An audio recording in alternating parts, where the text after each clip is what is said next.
UP की राजनीति इन दिनों एक अलग मुकाम पर है। भाई भतीजावाद ने असमंजस की स्थिति पैदा कर दी है। ये समझना फिलहाल मुश्किल है कि नेताजी कौन से पाले में हैं, बेटे के साथ हैं या भाई के साथ। आज लंबे अरसे बाद शिवपाल और मुलायम एक मंच पर दिखे। समझने में मुश्किल तब और भी हो जाती है जब लखनऊ में रहते हुए अखिलेश के कार्यक्रम में नेताजी नहीं पहुंचे और शिवपाल के कार्यक्रम में पहुंच गए। शिवपाल यादव को यूपी सरकार का तोहफा। मायावती के बंगले में होगा शिवपाल का गृह प्रवेश। बंगले के बहाने शिवपाल यादव को साधने की कोशिश। क्या बन रहे हैं नए सियासी समीकरण? यूपी सरकार की इस मेहरबानी की वजह क्या है? सीधा ऑन स्पॉट के डिबेट पे चलते हैं। हमारे साथ प्रशांत पाठक है, नेता है समाजवादी सेक्युलर मोर्चा के। प्रदीप भटनागर है, नेता है बीजेपी के। शाहबुद्दीन सैफी साहब है, नेता है समाजवादी पार्टी के। और सतवीर सिंह राठी हैं, वरिष्ठ पत्रकार। बहुत बहुत स्वागत है आप सभी का। सबसे पहले मैं प्रशांत पाठक आपसे ही समझना चाहूंगा, क्योंकि अब एक नई पारी की शुरुआत हो रही है। नेताजी का साथ में मंच साझा करना, क्या ये दावा किया जा सकता है कि नेताजी अब आपके साथ हैं? देखिए, मैं आपको एक बात बताना चाहूँगा कि नेताजी का हमें पूर्ण आशीर्वाद हमारे समाजवादी सेकुलर मोर्चा को प्राप्त है। और कई जगह पे आप देखा गया है कि जो भी हमारे समाजवादी पार्टी से जो लीडर आ रहे हैं, जो उपेक्षित थे समाजवादी पार्टी के अंतर्गत, वो अच्छा, एक बात साफ कर दीजिए प्रशांत। जी जी, समाजवादी पार्टी से अब आपका कोई ताल्लुकात नहीं है ना? नहीं नहीं, बिल्कुल हमारा समाजवादी पार्टी से कोई ताल्लुकात नहीं है। और मैं आपको एक चीज़ और पूर्ण विश्वास के साथ ये बताना चाहूँगा कि आने वाले समय में, चाहे वो लोकसभा 2019 का चुनाव हो या आने वाली 2022 का विधानसभा का चुनाव हो, समाजवादी सेकुलर मोर्चा अपने दम पे ये चुनाव लड़ेगा। और जब जहाँ तक आपने बात कही नेताजी की, तो आदरणीय नेताजी का आशीर्वाद हमें शुरुआत से ही प्राप्त है, जब से हमने सेकुलर मोर्चा का गठन किया है। आदरणीय हमारे अच्छा, नेताजी किसकी जीत की दुआ करेंगे, अपने भाई के या बेटे के? अब देखिए, ये तो आपको खुद ही देखने को मिल रहा है। इसमें मुझे कहने की कोई आवश्यकता नहीं है कि नेताजी किसके साथ हैं। गैर मौजूदगी में शिवपाल यादव के उनके दफ्तर भी पहुंच जाते हैं, यानी आप साफ तौर पे जता रहे हैं कि नेताजी अपने बेटे के साथ बिल्कुल नहीं। बिल्कुल, नेताजी का पूर्ण आशीर्वाद हमारे साथ। शाहबुद्दीन सैफी वो कह रहे हैं भाई के तौर पर साथ है। नहीं, अगर भाई के साथ होते प्रशांत पाठक तो वो उसको नहीं, बहुत नहीं, पहले मैं- वो अध्यक्ष बना चुके होते। नहीं, मैं शिवपाल जी ने बहुत कोशिश की, मगर वो नहीं हो पा रहा। सैफी साहब, मैं आपको बीच मैं रोकना चाहूँगा। मैं ये कह रहा हूँ कि नेताजी का पूर्ण आशीर्वाद हमें प्राप्त है। अगर आप देखिए न, नेताजी अभी कोई स्टेप, नेताजी के आदरणीय नेताजी के निर्देशानुसार ही इस पार्टी का गठन हुआ है। मैं आपको फिर क्लियर करना चाहूँगा। नेताजी ने सार्वजनिक रूप से वो उसका स्वागत नहीं किया। नहीं, आने वाले समय में ये चीज़ आपको देखने को मिलेगी। नहीं, आने वाले समय क्या होता है? बिल्कुल, आने वाले समय में आपको देखने को मिलेगी नेताजी प्रत्यक्षों का। पर और ये कहीं ना कहीं आज प्रत्यक्षों प्रमाण की जरूरत होती है। जो प्रमाण है, अगर मैं किसी चीज से जुड़ रहा हूँ तो उसके लिए यहाँ समाजवादी का वो तबका जो वाकई में समाजवादी था, जिन्होंने समाजवादी पार्टी के लिए संघर्ष किया, जिन्होंने डॉक्टर लोहिया साहब के साथ संघर्ष किया, जिन्होंने पार्टी की नींव रखी, आज वो कहीं ना कहीं अखिलेश जी के साथ में अपने आप को उपेक्षित समझता है, अपने आप को एकदम आप कह दबा हुआ महसूस करता है। और जिसके कारण ये समाजवादी मोर्चे का गठन हुआ। और आप देखिएगा, जितने भी आपके वरिष्ठतम समाजवादी नेता जो हैं या जो दबे पांव अभी आना चाह रहे हैं, धीरे धीरे हमारी सभी से वार्तालाप चल रही है और धीरे धीरे सभी के सभी हमें समाजवादी सेकुलर मोर्चा का समर्थन प्राप्त है। एक सेकंड सैफी साहब मैं कमेंट लूं आपसे, लेकिन प्रशांत पाठक साहब से बहुत सारी बात करनी है। अच्छा, यही वजह रही क्या बीजेपी आपसे बड़ी करीब होती जा रही है? बीजेपी ने देखिए बंगला अलॉट कर दिया सर आपको, वो भी मायावती वाला, मायावी बंगला। अब सर, आप इसके लिए आप कुछ भी कहें। देखिए, मैं आपको पहले बता दूं, शायद आपको भी जानकारी है कि शिवपाल जी बहुत ही वरिष्ठ नेता हैं उत्तर प्रदेश के। और पिछले कुछ दिनों से आईबी इनपुट के आधार पे उन्हें टॉप टाइप 6 के बंगले में शिफ्ट करने की बात चल रही थी, जिसके आधार पे राजस्व विभाग ने उन्हें बंगला, ये जो है 6 नंबर बंगला उन्हें अलॉट किया है। अब वो आप इत्तेफाक कहें या कुछ भी कहें कि वो बंगला मायावती का। अच्छा सैफी साहब, आप भी क्या ऐसे इत्तेफाकी समझते हैं या बीजेपी का? इत्तेफाक नहीं, ये बीजेपी का एक मास्टर स्ट्रोक है। अच्छा, ठीक नहीं है, परिवार को लड़ाने का काम कर रही है बीजेपी। किन लोगों ने किया, समाजवादी पार्टी को तोड़ने का काम किन लोगों ने किया, बट आप वो बात यहाँ पे सामाजिक रूप से आप स्वीकार नहीं करेंगे, क्योंकि आपको पता है कि क्यों इतना बड़ा वर्ग जो आपके पुराने नेता जो हमारे समाजवादी पार्टी के हैं, वो सारे के सारे सेकुलर मोर्चा के साथ जुड़ रहे हैं। चाहे आप वीरपाल सिंह जी को ले लो या फिर आप सीपी राय जी को ले लो, जो भी वरिष्ठतम नेता रहे जिन्होंने समाजवादी पार्टी करोड़ों की तादाद में चंद लोग जानने से कोई राजनीति सर, ये चंद लोग आपकी स्ट्रेंथ थे, मजबूती थे, पहचान थे, ताकत थे। इनको आप चंद कह रहे हैं। आपको तो खुश होना चाहिए। सैफी साहब, आप इनको चंद कह रहे हैं।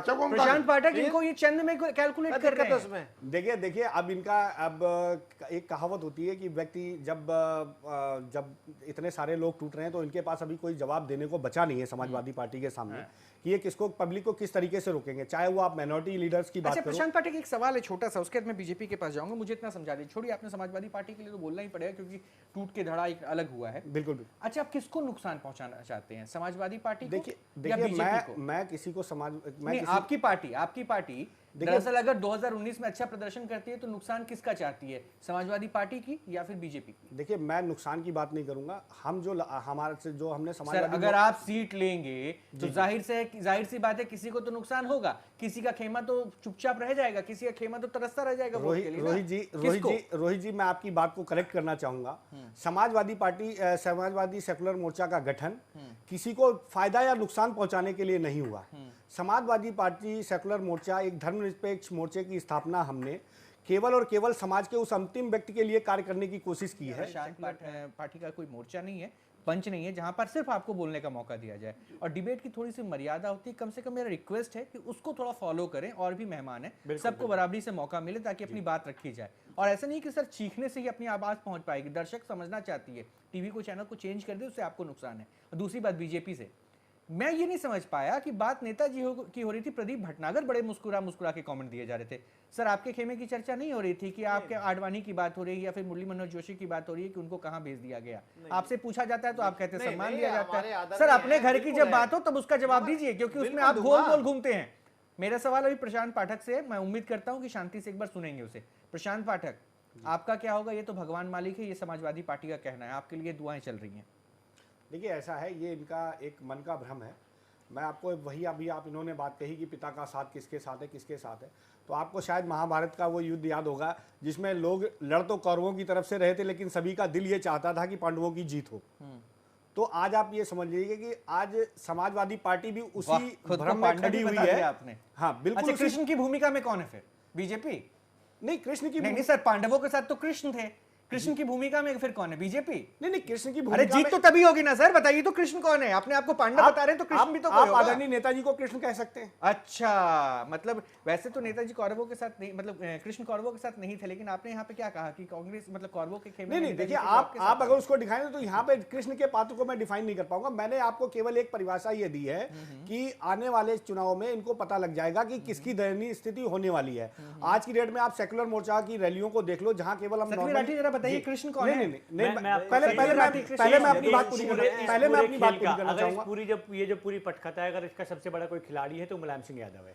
मुलायम सिंह यादव जी ना तो यहाँ बैठ के स्वीकार रहे कि समाजवादी जो है ठाकुर तबके को लाने के लिए समाज की राजनीति करती है समाजवादी। सर आपने बोला, सब समाज आपने बोला, शाहबुद्दीन सैफी आपने बोला, अभी आपने बोला है, अभी 5 मिनट हुए, शाहबुद्दीन सैफी ये अभी आपने बोला है, ये अभी आपने बोला, शाहबुद्दीन सैफी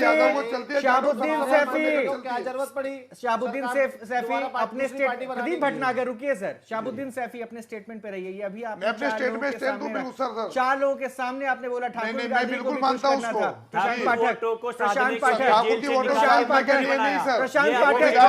बनाना पड़ा अच्छी वोटों से, अच्छे मार्जिन से जीत कर आए थे। साहब सुन लीजिए, प्रशांत पाठक। सैफी साहब मैं आपको बीच में रोकना चाहूंगा। ऐसा है, अभी इन्होंने सैफी साहब ने खुद स्वीकार किया कि समाजवादी पार्टी जो है पूर्णतया आजकल जातिगत और एक धर्म विशेष की राजनीति करने में तत्पर है। और समाजवादी सेकुलर मोर्चे का गठन चाचा जी ने इन्हीं परिस्थितियों को देखते हुए किया, क्योंकि एक बहुत बड़ा समाजवादी तबका जो केवल और केवल इंसानियत को मानने वाला तबका था, वो इन चीज़ों से कतई खुश नहीं था, समाजवादी पार्टी की इन गतिविधियों से कतई खुश नहीं था। और रही बात आप करें, अभी इन्होंने बोला कि इनको आने वाले समय में इन्हें पता लग जाएगा कि किसकी क्या औकात है, तो मैं आपको एक चीज़ बता, औकात नहीं का, मैं स्थिति की बात कर, हाँ अस्तित्व की, चलिए मैं माफी चाहूंगा, आप अगर अस्तित्व की बात करते हैं तो अस्तित्व की बात मैं आपको बता दूं कि अखिलेश जी का राजनीतिक कैरियर अभी कुल ज्यादा से ज्यादा 10 या 11 साल का है, और आदरणीय शिवपाल जी पिछले 40 वर्ष से अपनी जमीनी स्तर पर सेवाएं दे रहे हैं, समझ रहे हैं, संस्थापक भी रहे हैं। और बहुत समय कई मायने में नेताजी ने भी ये स्वीकार किया है कि आदरणीय शिवपाल जी के बारे में कि जब वो उस टाइम इमरजेंसी के टाइम पे वो लोहिया जी के साथ में आंदोलन में लगे हुए थे, तो किस तरीके से शिवपाल जी उनके पीछे सारा कार्यभार उनका संभाल रहे थे। और जमीनी पकड़ की बात करें तो आने वाले समय में रंजन जी आप देखिएगा कि समाजवादी पार्टी के, अभी मैं बात कर रहा था कि बूथ स्तर के कार्यक्रम की बात ले लो, अभी आप इनके गृह जनपद की बात ले लो, मैं सैफई में था उस समय पे, सैफई की मैंने पोजीशन ये देखी कि इनका बूथ स्तरीय सम्मेलन था, बड़े बड़े नेता आए हुए थे, कुल 2000 कुर्सियों की इन्होंने व्यवस्था की थी, और उसमें कुल 250 आदमी बैठने वाले थे। और वहीं पे दूसरे दिन हमारा एक केवल मामूली सा खेल कूद का एक प्रतियोगिता जी, इसमें शिवपाल जी को बुलाया गया था, आदरणीय शिवपाल जी को। हम लोग वहां पहुंचे तो हमारे पास कम से कम 5000 की पब्लिक हमारा स्वागत करने के लिए वहां खड़ी हुई थी, आदरणीय शिवपाल जी से मिलने के लिए वहां खड़ी हुई थी। तो ये कहीं ना कहीं ये दर्शाता है कि आने वाले समय में पीएसपी एक बहुत, जो आपका समाजवादी सेकुलर मोर्चा जो है, आने वाले समय में प्रदेश की एक बहुत बड़ी पार्टी बनकर उभरेगी और समाजवादी पार्टी का धीरे धीरे अस्तित्व जो है अब इस समय उत्तर प्रदेश में खत्म हो जा रहा है। राजा भाई आपके साथ आएंगे क्या?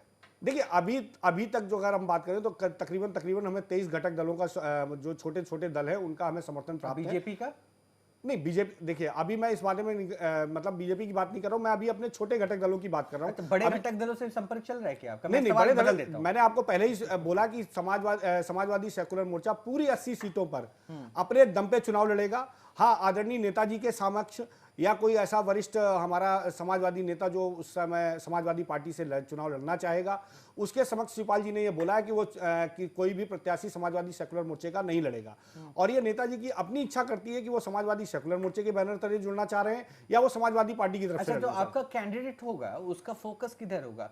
समाजवादी पार्टी के कैंडिडेट को परास्त करना या फिर बीजेपी को? देखिए, हमारे कैंडिडेट का फोकस कहीं नहीं होगा, हमारी पार्टी का फोकस एक ही होगा कि किस तरीके से जो समाज का, जो मैंने आपको फिर बोला कि जो दिशाहीन व्यक्ति है, जो समाज का अंतिम व्यक्ति है, जिसके पास खाने को भोजन नहीं है, पीने को पानी नहीं है, पैरों में चप्पल नहीं है, उनके लिए हम राजनीति करने उतरे हैं, ना कि हम अपनी किसी स्वार्थ के लिए। ये राजनीति आप समाजवादी पार्टी में रह के नहीं कर पा रहे थे क्योंकि आपके हाथ पांव बंधे हुए थे? आपको लगता था कि वहां सिर्फ जातिगत राजनीति होती है और उसके उस वक्त भी गुणगान करते थे?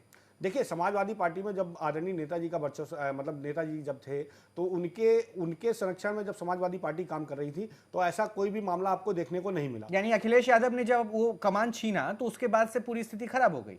नहीं, कमान छीना कहें, छीना गया है सर, छीना गया। आप बिल्कुल, मैं इस बात से इत्तेफाक रखता हूं। तख्ता पलट किया एक तरीके से, पिता के रहते रहते किस तरीके से उनको बेइज्जत करके उनको राष्ट्रीय अध्यक्ष से निकाला गया, किस तरीके से उन्हें मतलब अपमानित किया गया। यादव को भी उनके पद से बेदखल कर दिया गया। शिवपाल यादव को बेदखल कर दिया। मतलब आप समझो ना, जब आप अपने पुराने जो आपके बुजुर्ग, जो आपकी रणनीतिकार थे या जो आपके पार्टी के धुरी थे, क्योंकि जमीनी स्तर पर अखिलेश जी ने आज तक कोई काम नहीं किया। अखिलेश जी अगर आज मुख्यमंत्री है, अखिलेश स्पष्ट रूप से दिख रहा है कि वो भाजपा के इशारे पर कार्य कर रहे हैं। देखिए, अखिलेश, ये बंगले की जो स्थिति हुई है ना, अखिलेश जी अगर आज मुख्यमंत्री है तो अखिलेश जी आज मुख्यमंत्री है तो केवल उनको इस बात का उनको एक प्रॉफिट मिला है कि वो माननीय नेताजी के पुत्र थे। इस वजह से सभी ने बोला कि अच्छा ठीक है। प्रदीप भटनागर, कौन कौन से दल आपके संपर्क में है या फिर आप उनसे संपर्क करना चाहते हैं? क्या उसमें शिवपाल यादव की पार्टी का भी नाम है जिससे संपर्क में रहेंगे, या राजा भैया का नाम है, क्या उनसे भी संपर्क साधेंगे? एक ठेली पे अंगूर बिकते हैं, एक गुच्छे में होता है, उसकी कीमत होती है 50 रुपए और टूटे की होती है 20 रुपए। टूटे हुए अंगूर की 20 रुपए कीमत होती है। कहीं शिवपाल जी के साथ ऐसा नहीं हो जाए। हाँ ठीक है, प्रशांत पाठक जल्दी से। सैफी जी बड़ा अच्छी बात की सैफी जी ने, बड़ा मैं आज इनसे बड़ा प्रसन्न हूँ इस बात को कि ये स्वयं अपने आप में सब कुछ स्वीकार रहे हैं कि किस तरीके से। अभी इन्होंने बात कही एक अंगूर की, उस जिस अंगूर को आपने अलग किया उन्होंने 2 साल तक किसी प्रकार का कोई स्टैंड जल्दी 10 सेकंड सर, इतना आदरणीय शिवपाल जी ने नहीं लिया। और रही बात आपने की ये बता रहे हैं कि आप कल्याण सिंह का, तो आपको खुद स्थिति पता लग जाएगी कल्याण सिंह की स्थिति में आप खड़े होंगे या कौन खड़ा होगा। यानी कल्याण सिंह की स्थिति ऐसी थी, ये बात तो एक्सेप्ट करें। ठीक है, प्रदीप भटनागर 10 से 20 सेकंड दूंगा, इससे ज्यादा नहीं, सिर्फ इतना बता दीजिए बंगला काम कर गया क्या?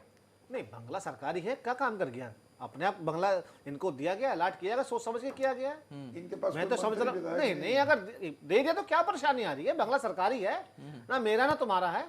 शिवपाल जी को दे दे, अच्छी बात है, अपना कार्यालय बनाएंगे। बंगला किसी के कहने पे नहीं दिया गया, बंगला आईबी के नेम पे दिया गया, जहां उनको ये बोला गया उनको सुरक्षा की